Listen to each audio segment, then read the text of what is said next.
그래서 그 녹화장 근처에서 있던 이주일 선생님이 그 들어오신 거야. 그 선생님 다리 안 다치셨으면 이주일 선생님은 없는 거야. 그래갖고 이주일 선생님이 거기 이제 토요일이다 전원 출발에 그 2회째인가 3회째부터 들어가는데 그냥 일약 대스타가 되신 거죠. 네. 그러니까 선생님 흉내만 내도 출세할 때니까. 정말 옛날 얘기네요. 네. 아유 선생님 정말 이렇게 화면에서도 뵙고 싶은데 통 뵐 수 없었는데 뮤지컬을 하신다면서요? 예, 이번에 제가 훈장 타고 나니까 안 죽고 살았네요. 그러더니 전화가 오더니 뮤지컬을 한번 해볼 생각은 없냐. 근데 제가 이제 처음에 데뷔 올 때는 연극으로 데뷔했거든요. 그 연극으로 데뷔했었는데 이제 희극 뭐 옛날에 코미디가 뭔지 희극이 뭔지 그때 그냥 딴따라패 뭐 굿패 이러고 인간 취급도 안 할 때예요 옛날에는. 그러다가 이제 코미디를 이제 김희갑 씨 만나가지고 이제 이거 하다가 이제 구봉석 씨한테 인계돼가지고 이제 쭉 하다가 이제 그 되는데 그래가지고 뮤지컬 그 평생 한번 그저거 한번 해보고 싶어요. 그 연극, 시극 이제 뮤지컬 하면 뭐 할 거 다 아는 거 아니에요, 그죠? 그 한번 해보자 그럼. 그래서 이번에 3월 3일부터 국립극장에서 뮤지컬 합니다. 그럼 요즘 연습 한창 하시고 예, 연습 중이죠. 설레고 떨리기도 얼마든지 뮤지컬을 하시겠네요. 하실 수 있는 게요. 예. 그 당시에 코미디언들, 특히 극장 쇼를 사회를 하시던 분들은 가수가 방송이나 어디 갔다가 그 시간에 못 오잖아요. 그러면은 그 가수가 올 때까지 30분도 좋고 1시간을 무대 위에서 그 시간을 메워요. 그러다 보니까는 이 코미디언들이 우리가 지금 제일 각 분야에서 제일 이 단합이 잘 되고 아주 선후배가 서로 돕고 이게 잘 되는 게 코미디가 최고거든요. 왜냐면 다른 연기들은 우리 가수들은 딱 짜여져 있는 대사와 그 멜로디에서 서로 주거니 받거니 하는데 코미디는 정말로 내가 아 했는데 저기서 정말 이상한 말로 받아쳐야지 되는 거거든요. 그러니까 서로를 너무 속속들이 알아야지 되는 건데 그래서 옛날부터 춤추고 웃기고 하는 거는 모든 것은 저분들이 다 종합 예술을 하셨군요. 예, 그야말로. 그러니까 그 당시에 제대로 대우를 못 받으셨다 뿐이지 그 시간 30분 1시간을 자기 콘서트처럼 지금으로 치면 콘서트죠. 그거를 다 하셨어요. 저희들이 몰랐는데요. 나중에 세월이 지나면서 아 저분들이 저렇게 똘똘 뭉칠 수밖에 없고 저렇게 정말 우리들에게 웃음을 주시는 것이 이게 똑똑하지 않아요. 그럼요. 머리 안 돌아가는 그럼요. 느끼죠. 예. 저희 같은 사람들은 흉내도 못 그럼요, 내는 저희는. 거죠. 선생님 뮤지컬 무대 서시려면 건강 더 조심하시고 연습도 많이 하셔야 되니까. 네. 예. 아, 뭐 건강한 건 제가 뭐 얘기하지 마세요 저한테. 예. 이렇게 왜냐하면- 건강하시고 열정적이신데 예, 저는 이렇게 즐겁게 삽니다 늘. 누가 뭐라고 뭐 아픈 데를 긁어 건드려도 난 그냥 웃음으로 답변하고 아주 웃는 게 최고의 건강 보약이다. 또 보약을 사 먹으려면 돈 들어가잖아요. 웃음으로 웃는 것은 돈이 안 들어가요. 네. 그냥 마음에도 즐거우면 되니까 웃으면 되고.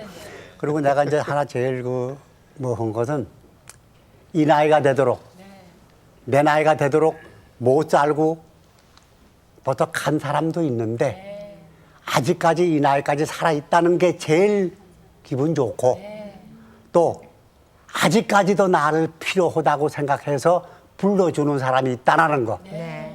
또 이거 해라 저거 해라 하고 나에게 시키는 사람이 있다라는 거.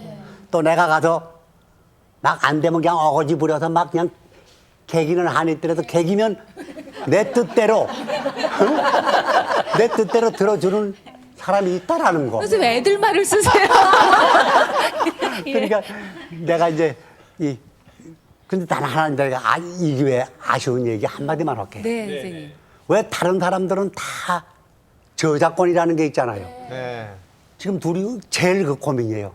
코미디는 왜 저작권이 없어? 선생님 그것도 만드세요. 근데 선생님은 지금 그것도 하실 수 지금 있을 만들려고 것 지금 같아요. 되게 그러니까요. 머리 맞대고 있다. 왜냐하면 가수는 노래 한 곡 부르면 죽을 때까지 그 노래만 불러도 먹고 살아요. 네, 맞습니다. 그리고 연금이 나오고 다 나오고 코미디언은 내가 히트했더라도 딴 사람이 나보다 먼저 해버리면 그 사람 거야.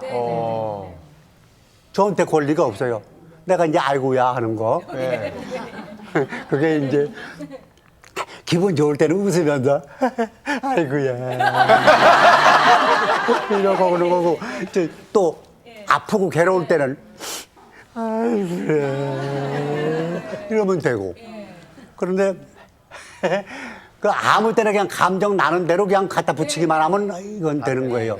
그래서 이제 막 그때부터 유행이 되는데 그때 이제 높은 사람들 아주 높은 분 아들이 생일이었었어요.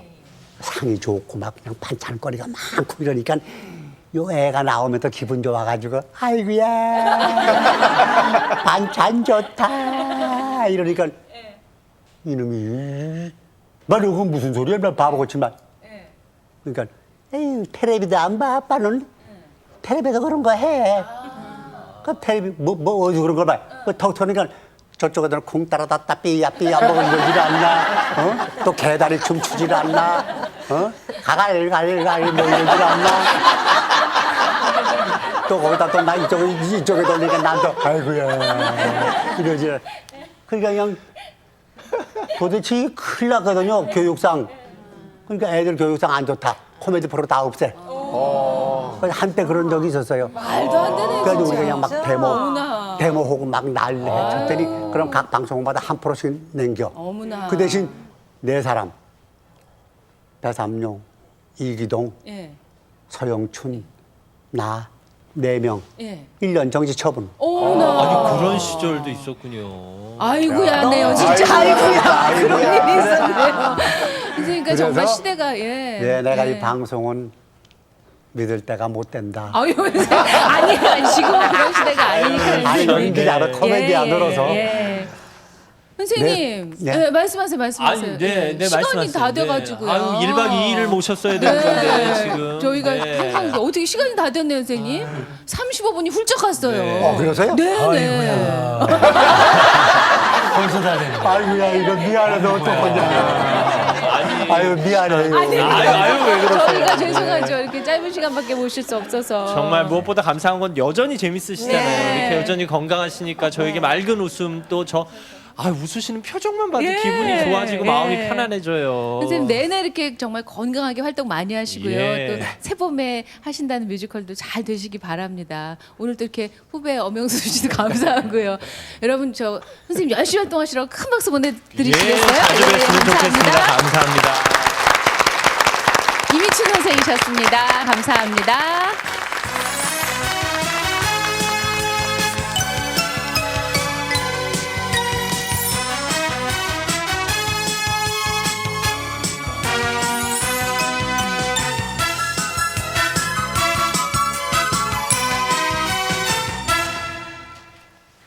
아침마당 화요초대석 함께하고 계십니다. 저희가 웃으면서 시간을 좀 보냈지만 아마 지금 병석에 계신 분들이나 혹은 경제적으로 어려움을 겪고 계신 분들은 좀 마음이 무거우실 수도 있겠습니다.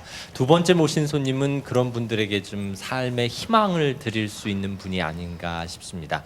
요즘은 불치병의 개념이 많이 달라져서 뭐 고치기 어려울 뿐이지 고치기 어려운 병은 고칠 수 없는 병은 거의 없어지지 않았나 싶은데요. 예전만 하더라도 당신 3개월밖에 못 삽니다. 6개월 남았습니다. 이런 이야기를 참 많이 들었던 시절이 있었죠. 그러게요. 그 막상 그런 얘기를 듣게 된다면 어떤 기분이 들까 뭐 네. 상상할 수도 없는데 이번에 모실 분이 바로 그런 얘기를 들으셨던 분입니다.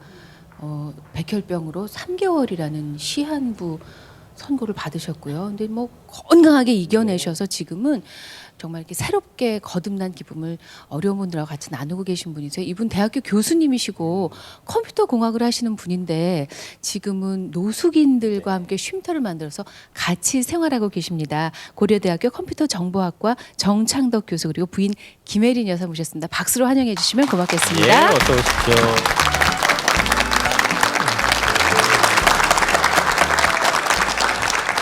반갑습니다. 이렇게 어려운 자리 나와주셔서 대단히 감사합니다. 그 노숙인들하고 쉼터를 함께 운영하신다고 들었습니다. 근데 어떤 얘기인지 먼저 좀 간단하게 풀어주실 수 있을까요?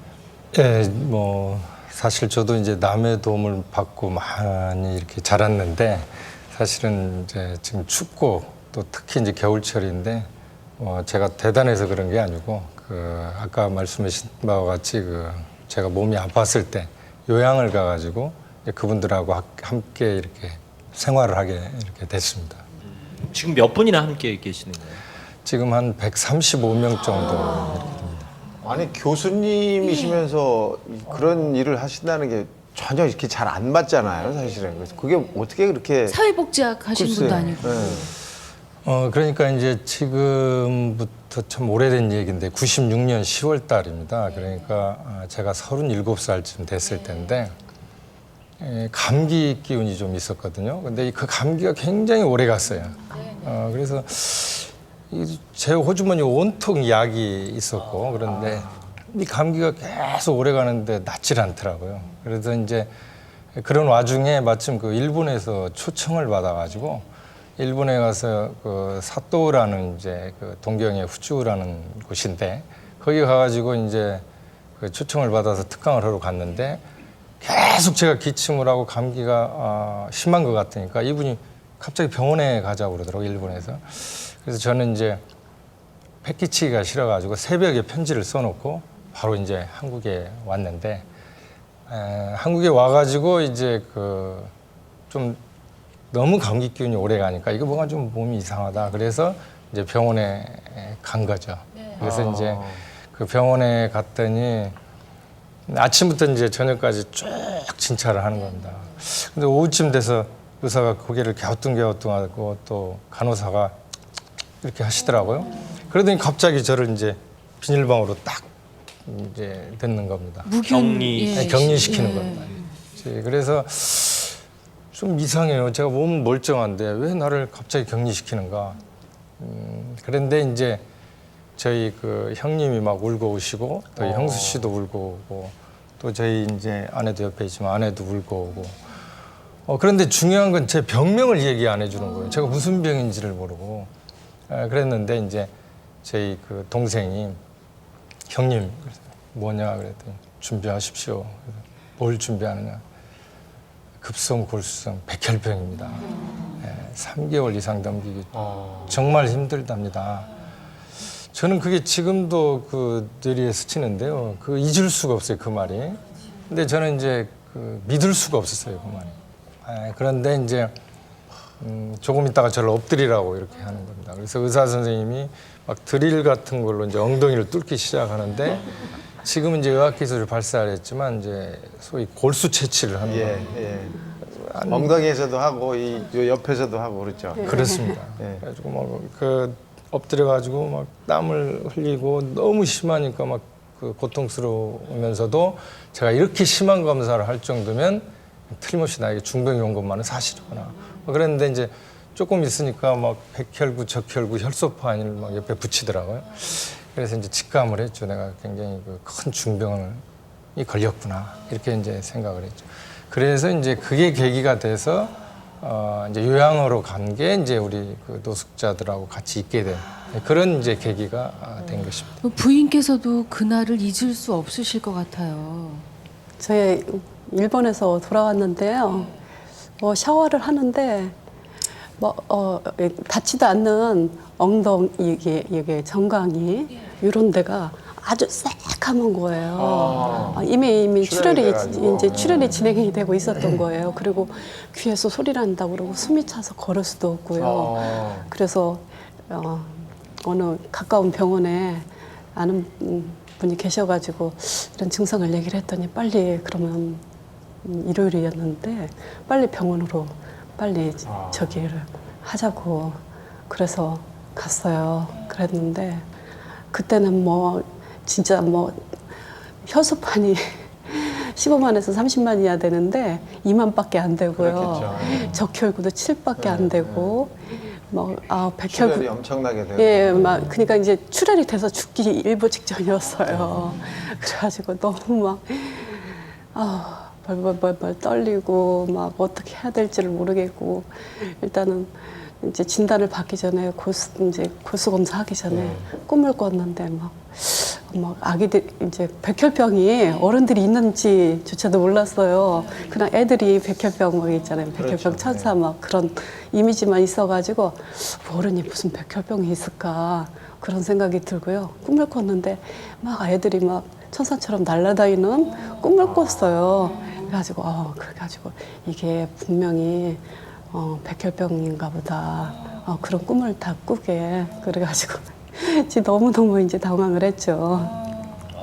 얘기만 듣는 저희 가슴이 철렁철렁 내려앉는데요. 네. 어떻게 하실 그러면 것인지. 부모님께서는 그때 네, 그러니까 제가 이제 입원했다는 소식을 듣고 어머님이 이제 오셨어요. 근데 어머님도 사실은 몸이 편찮으셨거든요.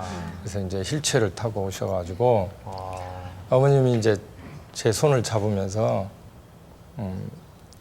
너 먼저 죽으면 난 눈 못 감는다. 너 먼저 죽으면 난 눈 못 감는다. 그런데 어머니 손이 부들부들 떠시는 거예요. 근데 제가 그때 제가 중병인지는 알았지만 어머님이 손을 그렇게 떠시는 건 처음 봤거든요. 이제 세상의 모든 어머님들이 다 각별하십니다. 사실은 다 훌륭하시고 옛날 어머님들이 참 훌륭하시죠. 근데 저한테는 어머님이 더 각별하셨던 게 제가 이제 5학년 때 아버님이 돌아가셔가지고 중학교를 갈 형편이 못 됐습니다. 그때 이제 어머님이 저를 데리고 동네를 다니면서 얘 좀 가르쳐 주세요. 얘 좀 가르쳐 주세요. 얘 돈이 없어서 학교를 못 갔는데요. 그런데 얘는 5학년 때까지는 공부를 못 했는데 사실은 제가 5학년 때까지는 공부를 못 했습니다. 하나도 뭐 중간 이하를 따라가고.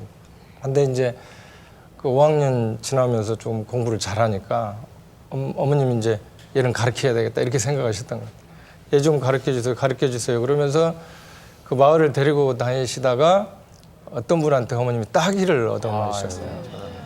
네 아들 가르칠 생각 말고 빚이나 갚아라. 왜냐하면 이제 저희 아버님이 3년 동안 아프시다가 돌아가셨고 또 저희 형님이 이제 다리가 소아마비 증세가 있어가지고 또 아프시고 제 여동생이 또 밤을 따다가 저희 집 옛날에 시골인데 관천 시골이라고 하는 데인데 이렇게 밤을 따다가 놀래가지고 이 눈이 실명이 됐거든요.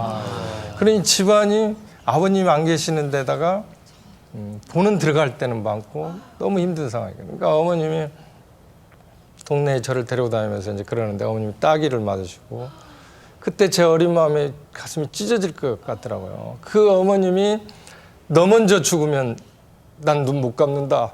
뭐 이런 말씀을 하시니까요. 제가 가슴이 찢어지는 것 같은 손을 부들부들 떠시면서 사실은 그 어머님이 돌아가신 지가 얼마 안 되는데 어머님이 돌아가실 때 저한테 그래요. 내가 먼저 죽어서 다행이다. 내가 먼저 죽어서 다행이다. 어머님이 그 말씀을 하시는데요. 제가 그때 그리고 특히 어머님이 이제 제가 좀 각별했던 거는 옛날에는 저희가 이제 전자레인지라든지 뭐 이런 게 없기 때문에 제가 3년 동안 기차 통학을 하는데 옛날에는 이제 한 방에 저희 집도 저희가 7남매인데 한 방에 7명 이렇게 같이 사는 거예요. 근데 밥을 이렇게 따뜻하게 데우려고 밥그릇을 아랫목에다 이렇게 이불 속에 넣잖아요. 그래가지고 이제 새벽에 제가 기차 통학을 하니까 그걸 주시고 그리고 어머님이 이제 남의 집에 가가지고 그것도 이제 제 여자 동창 집인데 그 집에 터미널에 있는 집에 가가지고 밤새 일하시고 새벽에 이제 콩나물 반찬을 조금 이렇게 얻었다가 이렇게 저를 키워주셨던 그 어머님이시기에 그 어머님이 너 먼저 죽으면 난 눈 못 감는다 이 말이 저한테 그 죽음의 선상에서는 정말 제 마음을 참 많이 울렸죠 사실은. 꼭 살아야겠다. 어떻게든 살아서. 네, 정말 내가 어떻게든지 일어나야 되겠다. 어떻게든지 살아나야 되겠다. 그런 마음이 저에게 간절했죠 사실. 그러니까 정말 간절하면 이루어지지 않는 게 없다는 그런 말씀처럼. 그럼요. 그래서 백혈병이라는 정말, 게 참 어려운 병이거든요. 백혈병이라는 거는 이제 골수에서 이 성숙된 적혈구, 백혈구, 혈소판 이런 게 나와야 되는데 막 빨리 만들어내면서 성숙되지 못한 것들이 나타나요. 그래서 미성숙된 것들은 우리 몸에 균이나 이런 게 들어오면 잡아먹지를 못하는 거예요. 그래서 백혈병에 걸리면 그런 면역력이 떨어지니까 온갖 병이 다 생기는 거죠. 감기 걸리면 낫지도 않고 감기 바이러스랑 싸울 수 있는 힘이 없으니까. 그래서 폐렴도 한번 생겨서 그 폐렴으로 되게는 이제 돌아가시게 되고 그 염증을 못 이겨서 돌아가시게 되거든요. 그런 병이니까 보통 괴로운 게 아니죠. 근데 그걸 이겨내신 거 그러시네요. 얼마나 대단하세요. 근데 어쨌든 이렇게 3개월 남았다는 말씀을 들으시고 그러면 내 몸을 건사해서 좀 병을 고치셔야 되는데 어떻게 노숙인들하고 같이 생활을? 그래서 이제 제가 병원에 있을 때 제가 몸이 아프니까도 그렇지만 자꾸 시골로 가고 싶어요. 제가 원래 시골에서 커서 그런지 옛날에 뭐 풋나무도 하고 보리풀도 하고 했던 그 시골이 자꾸 누워 있는데 그리워지고 그래서 저희 아내한테 졸랐죠, 사실은. 그 애들 또 이제 조그만하고 그럴 때인데 저희 아내는 그때 서울에서 회사를 또 하고 있을 때인데 이사하기가 좀처럼 힘든 상황인 거예요. 근데 이제 저는 제가 아프니까 제가 막 살고 싶어가지고 시골로 가자, 막 이사 가자, 막 그래가지고 제가 이제 양평으로 이제 이사를 가게 돼서 거기서 이제 요양을 했는데 제가 이제 그 전에 이제 학교에 있을 때 우리 학생들하고 봉사활동 119라는 걸 했는데 많이는 못했습니다. 그냥 학생들하고 한 달에 한 번 정도 바 우유를 사서 이제 탑골공원, 서울역, 용산역 같은 데를 자주는 못 갔고 한 번씩 간 이제 일이 있었는데 제가 이제 양평에 있으니까 저희 학생들이 이제 저를 위로한다고 교수님 그래도 아프지만 우리가 이 일을 하면서 교수님 힘 좀 냅시다 같이. 네, 그래서 이제 노숙자들을 저한테 데리고 오기도 하고 같이 나가자고도 하고 이제 제가 이제 치료하면서 계속 누워 있고 계속 고민만 하고 있고 힘들어하니까 그게 이제 계기가 된 겁니다, 사실은. 그러니까 나도 힘들지만 정말 또 힘든 분들을 함께 이렇게 위로하고 그러면서 내 마음속에서도 기쁨이 우러나오고 그런 것들이 또 교수님께서 병을 이겨내시는데 도움이 되셨나 봐요. 그거보다 이제 더 중요한 게 또 저희 동생이 예. 사실은 그때 이제 또 그 거의 실직 상태에 있어가지고 노숙인 신분이었죠, 거의. 그 동생이 저를 간호를 했습니다, 사실은. 그래서 그 정말 동생에 대한 이제 사실은 정말 방송에서 이게 죄송한데 동생도 얼마 전에 이제 사실 동생이 먼저 세상을 떠났습니다. 근데 제가 너무 미안하고 참 너무 많이 울었습니다, 사실. 그 동생이. 이제 그 과정에서 노숙인들의 마음을 알게 되시고 이제 폐교를 구입하셔서 쉼터를 만드신 게 이제 그 시점 즈음인가요? 그렇습니다. 예. 이제.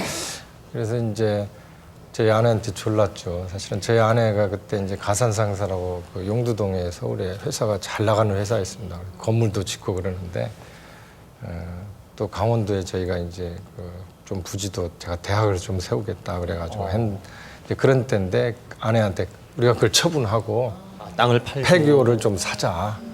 뭐 저희 아내가 옆에 있지만 뭐 그때 저희 아내는 뭐 당황했죠. 이제. 아, 그 부인은 조르기만 하면 다 그냥 그게 지금 다 지난 예. 얘기지만 부인 입장에서는 이게 지금 상식 밖의 일들이 남편한테 이루어지고 생활이 있는 완전히 거거든요. 바뀌는 건데요. 아니 투병 과정에서 처음에 무기실에 한 이 근처 병원에 13층에 있었는데 여기 저기 무기실에만 51일이 있었어요. 처음에 입원했을 때. 그때 감염이 돼가지고요. 이게 목이 이렇게 부어가지고 기도가 완전히 다 막힌 상태였어요. 아 그래가지고 중환자실로 내려가야 될지도 모른다고 항암 치료도 하기 전에 내려가야 된다고 그랬는데 진짜 기적적으로 그 기도가 트였어요. 뭐 고단위 항생제 해가지고 진짜 중환자실에서 기도를 넓혀주고 그냥 거기서 진짜 항암 치료도 못하고 죽을 상황이었는데 진짜 기적적으로 항암 치료를 할 수 있는 이렇게 기회가 생겼어요. 그래가지고 이제 무기실에 무려 첫 번째 입원했을 때 이제 항암 치료를 뭐 한 번 입원하고 한 번 퇴원하고 한 번 입원하고 한 번 퇴원하고 그게 대여섯 번 하잖아요. 그 다음에 이제 골수 맞는 사람이 있으면 하든지 동종 골수를 하든지 자가 골수를 하든지 그런 상황이잖아요. 근데 51일 동안 있는데요. 사실은 제가 죽을 것 같았어요. 그렇죠. 묵은실에서 이게 조그만 침상에서 나오지도 못하고 그 마스크 쓰고 가운 입고 막 그 먹지도 못하고 보호자들은 먹지도 못하게 해요. 거기서는. 근데 13층에 이렇게 창가에 저희 자리가 8명이 있다. 묵인실에 있어요. 비닐방이에요. 제가 그 멀리 이렇게 포장마차를 봐요.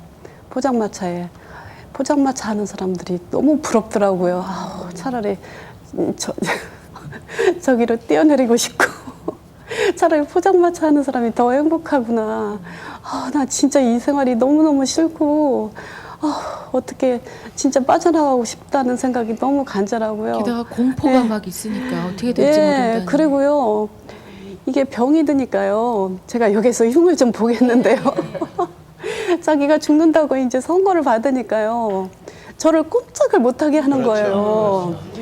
어디 가서 뭐 우리 애들이 3살, 6살 그렇게밖에 안 됐고 저는 회사를 하고 있었는데 그리고 이제 혈소판 헌혈을 받아야 되잖아요. 항암 치료를 하면. 그러면 그분들이 이렇게 건강 진단을 받고 이상이 없으면 혈소판 헌혈을 하러 오면 막 기본이 2-3시간이잖아요.